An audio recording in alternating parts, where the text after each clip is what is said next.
تحریک عدم اعتماد کے حوالے سے بہت باتیں ہو رہی ہیں۔ بلاول نے اور پاکستان پیپلز پارٹی نے اس کے اوپر کافی زور دے رکھا ہے، کیونکہ وہ استعفوں والی سیاست سے خود کو بہت دور کر چکے ہیں۔ ڈے ون سے دور ہی تھے۔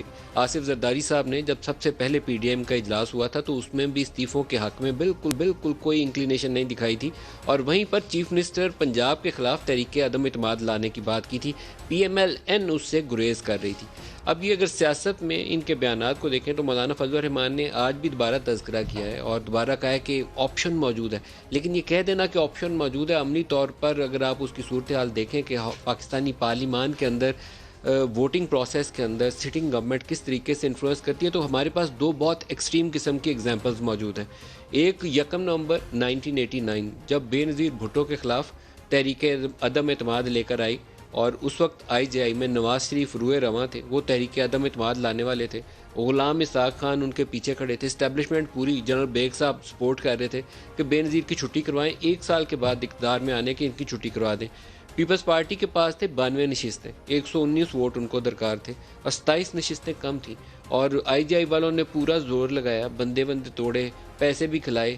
تحریک عدم اعتماد والے دن 1 نومبر 1989 107 ووٹ نکلے نواز شریف کے کھاتے میں، اور بے نظیر بھٹو اس تحریک عدم اعتماد سے بچ گئی۔ کیسے بچ گئیں؟ وہی پاکستانی طریقہ جو عام طور پر سکہ رائج الوقت ہے، وزارتیں دیں، پیسہ دیں، پلاٹ دیں، لیکریٹو پوزیشنز دیں، اور بندے ٹوٹ جاتے ہیں۔ دوسری مثال ہمارے پاس آتی ہے غلام حیدر وائیں کی۔ نواز شریف صاحب وزیر اعظم تھے، غلام اسحاق سے لڑائی، پہلی تو بی بی والی لڑائی ہے جس میں یہ بینیفیشری تھے، دوسری میں یہ خود وکٹم بن رہے تھے۔ غلام اسحاق نے ان کی اسمبلی ڈسمس کر دی، ان کی حکومت سے چھٹی کرا دی۔ ان کی حکومت چھٹی کرانے کے بعد ان کے ہینڈ پک چیف منسٹر تھے پنجاب میں غلام حیدر وائیں، کمزور وزیر اعلیٰ تھے اور اسمبلی ان کے ہاتھ میں نہیں تھی۔ پنجاب میں آپ کو ہمیشہ ایک تگڑا وزیر اعلیٰ چاہیے ہوتا ہے۔ اگر آپ کے پاس کمزور وزیر اعلیٰ ہو جس کو آپ مرکز سے کنٹرول کرنے کی کوشش کریں تو اراکین ہاتھ سے نکل جاتے ہیں۔ جو ایسی بزدار والی صورتحال تھی اس وقت بھی ایسی ہی تھی۔ اس وقت عمران خان یہاں سے بیٹھ کے صوبہ چلانے کی کوشش کر رہے ہیں، اس وقت نواز شریف مرکز سے بیٹھ کے غلام حیدر وائیں کے ذریعے پنجاب میں اپنا کنٹرول رکھے ہوئے تھے۔ ہوا کیا؟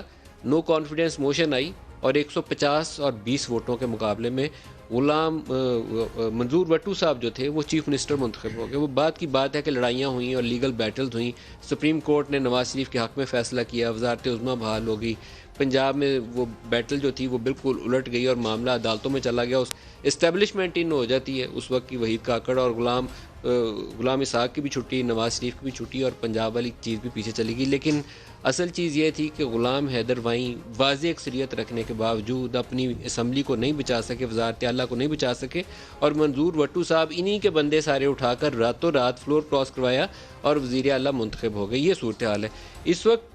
پنجاب اسمبلی سے ہی دو طرح کی خبریں آتی ہیں۔ ایک گروپ ہے وہ پی ایم ایل این کے ناراض لوگوں کا گروپ ہے، وہ جاتا ہے اور بزدار صاحب سے ملتا ہے اور اس کی فوٹو چھپتی ہے اور خبر چھپتی ہے کہ وہ ملے اور انہوں نے کہا ہمارے دروازے سب کے لیے کھلے ہیں۔